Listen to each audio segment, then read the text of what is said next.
everyone, welcome back to my channel. If you're new here, I'm Courtney Ryan, and today we're reacting to a TikTok, and I want to know if you guys agree down in the comments of the video. So we're going to watch it, reconvene, and I will tell you what I think. So let's watch it together. It's a list style video, so per usual, I might stop throughout the video just so I can elaborate on something. That way we don't have to do a total recap at the end. So this girl made a video on how to keep your man interested, and that's why I want to hear from you guys down in the comments, because I want a man's perspective on what she's going to say. So let's get into it. How to keep a man interested forever. And a lot of you are not gonna like these, but let me tell you, these are true and tested, and I've asked men as well, and they've agreed. Number one, I'm sorry, but you have to keep yourself hot. You have to keep yourself attractive. You have to keep up with yourself. Everything. That could be fitness, that could be health, that could be your outfits, that could be your makeup, that could be your hair. Everything. You have to keep up with yourself and put yourself up together.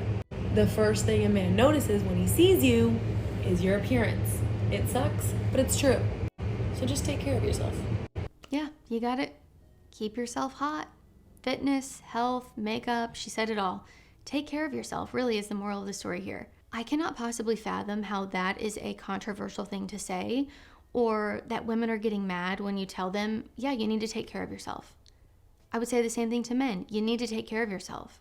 I think there's been such an emphasis on social media of, well, you just need to accept me as I am, and this is just how I am, and I don't need to do any work on myself or take care of myself, and you just need to accept it. When I personally just do not agree with that at all, I think it is an obligation to take care of yourself, both physically and mentally. And I think this is a very important part of a relationship that you need to make sure that you maintain, whether you're a man or a woman. And you know what's funny? This reminds me of a recent trend that was on TikTok where women were asking the men in their lives, okay, if you worked all day and came home, which one of these would you pick if you could only have one? You can only pick one, but you have three options. One, a clean house. Two is dinner being ready on the table for you. Or three is me looking good. And every single video that I saw personally, again, I don't know if every video was this way, but every video that I saw that came up on my For You page, the man chose his wife looking good. And it makes sense, you know, he could clean the house himself or someone else could clean it. Dinner can be cooked by someone else can cook dinner, he could cook dinner, but no one can make your wife hot except for your wife, right? You know, I get it. But honestly, this one to me is just about taking care of yourself physically and mentally so that you can be the best that you can be. Again, this is not controversial. It's just about being the best that you can be, both physically and mentally, so that in return, you'll be able to show up in a more meaningful way for other people too.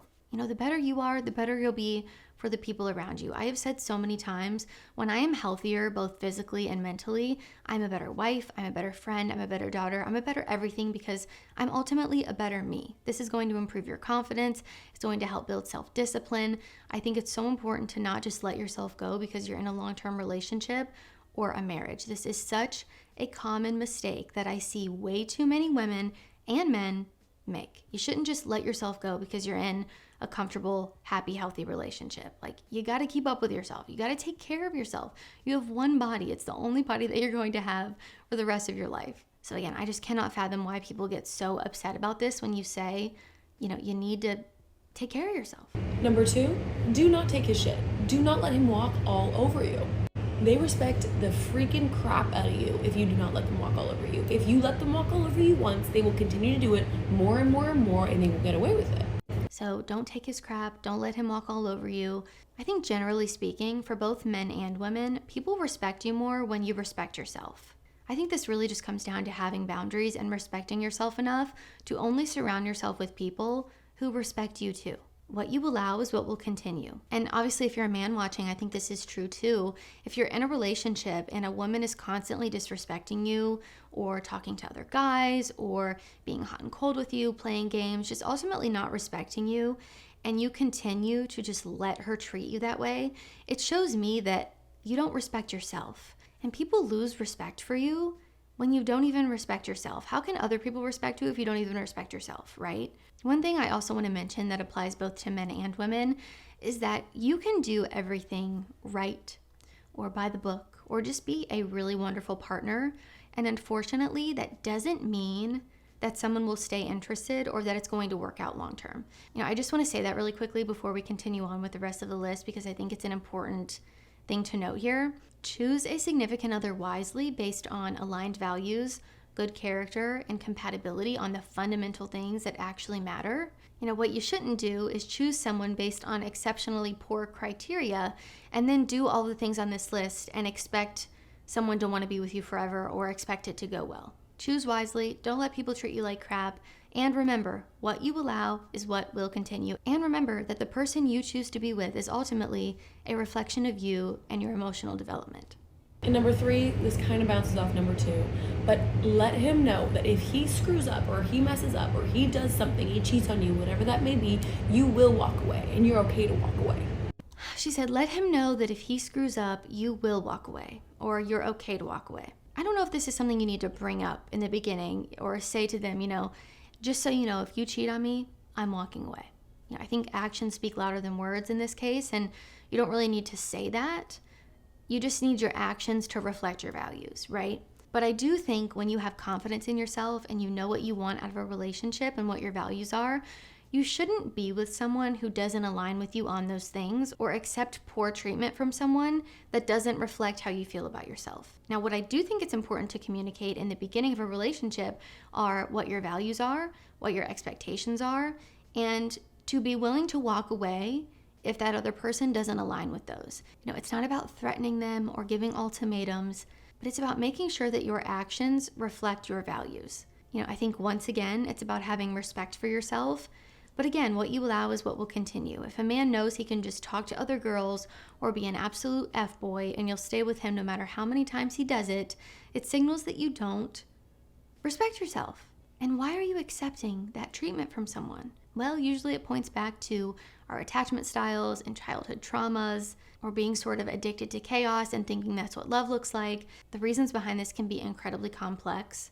But on a base level here, I think it's so important to respect yourself and to heal those things about yourself so that you can end up in a happier, healthy relationship that is mutually beneficial. And it's also important to keep in mind that every relationship is different, and there are people who can mend marriages or relationships after a betrayal. So that's something important to keep in mind here too. But generally speaking, staying with someone out of desperation is not attractive. And I think it's much harder to gain respect from other people if you don't first respect yourself.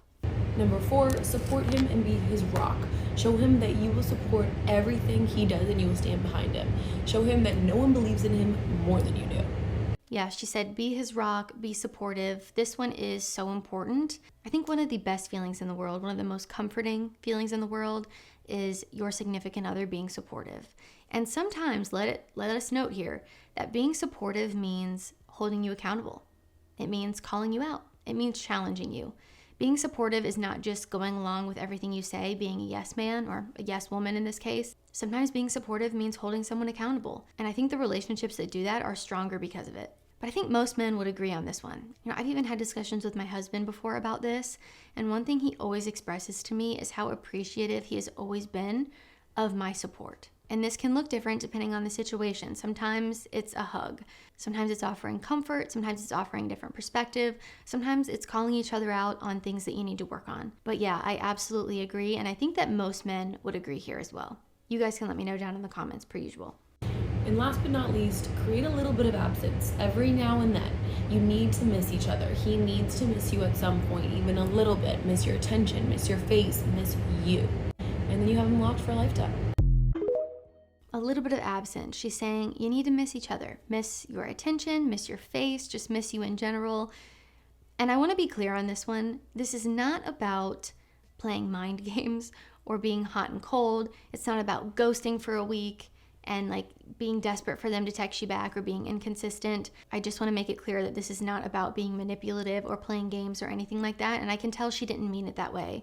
So I don't want you guys to take it that way or read into it. But it's about giving each other space within your relationship to have things that you enjoy independently. I know not everyone will agree with me on this one, and every relationship is different, so to each their own. But I personally think it is so important to have alone time every now and then. And I would say this is important too during the initial stages of dating. You should have your own life and your own things going on. We don't want to be dating with a sort of desperation mindset or making someone we just met the center of our universe, right? I don't necessarily think that that is healthy. Again, every situation looks different, every relationship looks different, to each their own, whatever floats your boat. But I don't think it's healthy to drop anything and everything at the drop of a hat. We don't want to be a stage 5 clinger. I have one of those in my life, and it is my cat. I don't need my husband to also be a stage 5 clinger. We want to sometimes leave a little bit of space, leave a little room for mystery. I think having moments of alone time or moments when you miss each other is a really wonderful way to keep the spark alive. And again, I don't mean this in a playing games sort of way. And I'll just use my unique situation as an example here. My husband and I are together most of the day, every single day. We both have unique jobs where we work from home most of the time. And so we spend time together, I would say more than most couples probably do. A lot of couples, one person goes to work, they're at an office all day, or they're gone all day, and then they come home for dinner. And your quality time is, your nights together and whatnot. So in that case, you would miss each other during the day and then be excited to see each other when you get home from work. However, my situation is different because me and my husband are usually home all day, every day together. And I've got to say, I love it this way. I really never get sick of him, truly. We have a lot of similar interests that we enjoy doing together, but I do think it's really important still to prioritize our alone time and our solitude so that when we reconnect, we can be even stronger because of it. I'm an only child. I grew up being alone a lot, and that is really important to me. And ultimately, I think it's really powerful and good for our relationship as well. Give each other a little bit of room to miss each other and to enjoy the things that you do together even more so. But back to my point, my husband usually goes on a few international trips for work per year, and I will say I miss him so much when he leaves, even though we're together 24/7. I always feel really lucky that I have someone to miss that much, and it makes us appreciate each other even more when he gets home. It feels good to miss him. Distance makes the heart grow fonder, as they say. But to wrap the video up here, I really like this girl, and I think this was solid advice for women as someone here who is in a long-term relationship who's married. I haven't seen all of her other content, obviously, but the videos that I have seen from her have all been incredibly positive and really wonderful advice, in my opinion. I think it's really refreshing to see someone not being toxic, and I've been trying to share more positive videos lately, so I hope that you guys are enjoying them. Let me know down in the comments if you want me to make a video for you guys on how to keep a woman interested. I think that could be interesting. I believe I did something similar a couple years ago, but I would obviously probably have a lot more new things to add, especially now that I'm married and I've been with my husband for a lot longer. I think wisdom comes with experience, so I'm sure I would have a lot more new things to share. So let me know if you guys want to see that. If you like this video or find it helpful, be sure to give it a thumbs up and subscribe to my channel to be in the loop for when I release new content. If you haven't already, be sure to follow me over on Instagram at Courtney Christine Ryan. I love connecting with all of you guys over on there as well. As always, thank you all so much for watching, and I will see you all next time.